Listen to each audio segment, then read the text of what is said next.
இன்னைக்கு நடக்கிற போர்க்கால நடவடிக்கைகள்லாம் பார்க்கும்போது பயங்கரமாக இருக்கின்றது.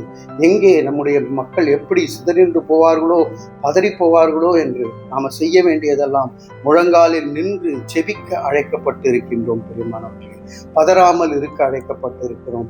மேன்மையை தெரிந்து கொள்ள அழைக்கப்பட்டிருக்கிறோம்.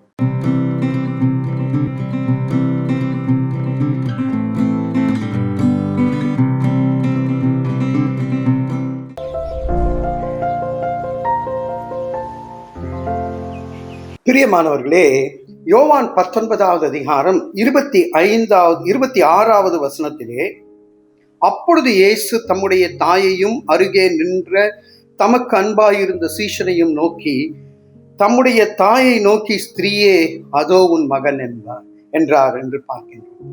பிரியமானவர்களே, இங்கே சிலுவை காட்சி, கல்வாரி காட்சியை பார்த்ததுமே சீடர்கள் எல்லாம் சிதறி அடைச்சி பதறி போய் ஓடி போயிட்டாங்க எல்லாரும்.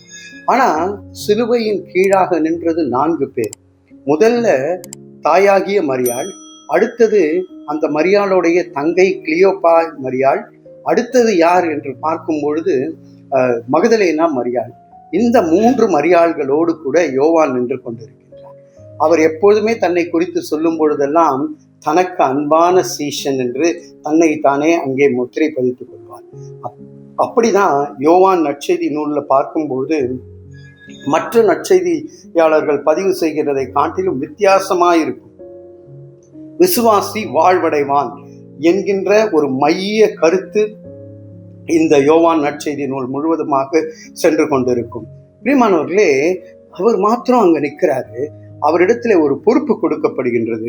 இயேசு அவரை பார்த்து பின்பு அந்த சீஷனை 27வது வசனத்திலே நோக்கி, அதோ உன் தாய் என்றார். அந்நேரம் முதல் அந்த சீஷன் அவளை தன்னிடமாய் ஏற்றுக்கொண்டான். அவ்வளோ பெரிய ஒரு பொறுப்பு, மேன்மை கொடுக்கப்படுகின்றது. ஆகவே தான் அவர் சிதறாமல் பதறாமல் இருந்தபடியினால்தான் பத்ம தீவிலே அங்கே அவருக்கென்று வெளிப்படுத்தின விசேஷத்தை காண்பிக்க முடிந்தது. இன்னைக்கு நடக்கிற போர்க்கால நடவடிக்கைகள்லாம் பார்க்கும்போது பயங்கரமாக இருக்கின்றது. எங்கே நம்முடைய மக்கள் எப்படி சிதறின்று போவார்களோ, பதறி போவார்களோ என்று நாம செய்ய வேண்டியதெல்லாம் முழங்காலில் நின்று செபிக்க அழைக்கப்பட்டு இருக்கின்றோம். பெருமானவர்களே, பதறாமல் இருக்க அழைக்கப்பட்டு இருக்கிறோம். மேன்மையை தெரிந்து கொள்ள அழைக்கப்பட்டிருக்கிறோம். ஒரு அருமையான தாய் வாழ்ந்து கொண்டிருந்தார்கள். அந்த அம்மாவுக்கு யாரும் சொந்த பந்தங்கள் இல்லை, யாரும் பார்த்துக்கிறதுக்கும் இல்லை, தனி மனுஷியா இருந்தாங்க. அப்போ ஒரு பக்கத்துல இருக்கக்கூடிய அங்கே ஒரு ஸ்திரீ அவங்கள பாதுகாத்து அவங்கள பராமரித்து அவங்களுக்கு வேண்டியதெல்லாம் செஞ்சுட்டு இருந்தாங்க. அந்த அம்மா ஒரு நாள் இறந்து போய் விடுகிறார்கள். அந்த தாய் இறந்து போய் விடுகிறார்கள். இறந்து போனதுமே நம்ம மக்கள்லாம் வந்துருவாங்கல்ல உடனே சொத்து பத்துக்காக. அப்படி எல்லாரும் ஓடி வந்து இது எனக்கு அது எனக்கு எல்லாம் பிரிச்சுட்டு போயிட்டாங்க. ஒரு ஃபோட்டோ மாத்திரம் தூக்கி விசிறி அடிச்சுட்டு போயிட்டாங்க, அந்த அம்மாவோட ஃபோட்டோவை. இந்த அம்மா ஒரு நாள் ஒன்றுமே இல்லையே அப்படின்னு நினச்சி அந்த வீடு பக்கமாக நடந்து போகும்போது எட்டி பார்த்துருக்காங்க.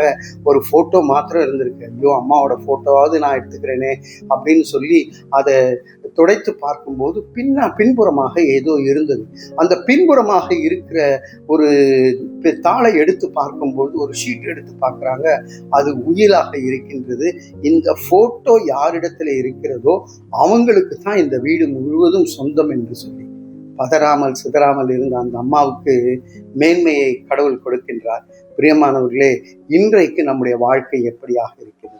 பதறி போயிருக்கின்றோமா? இல்ல சிதறி போயிருக்கின்றோமா? இல்ல ஆண்டவருடைய சிலுவையின் கீழாக யோவான் நின்றது போல நின்று கொண்டு ஆண்டவர் கொடுக்கின்ற பொறுப்புகளை ஏற்றுக்கொள்கிறோமா?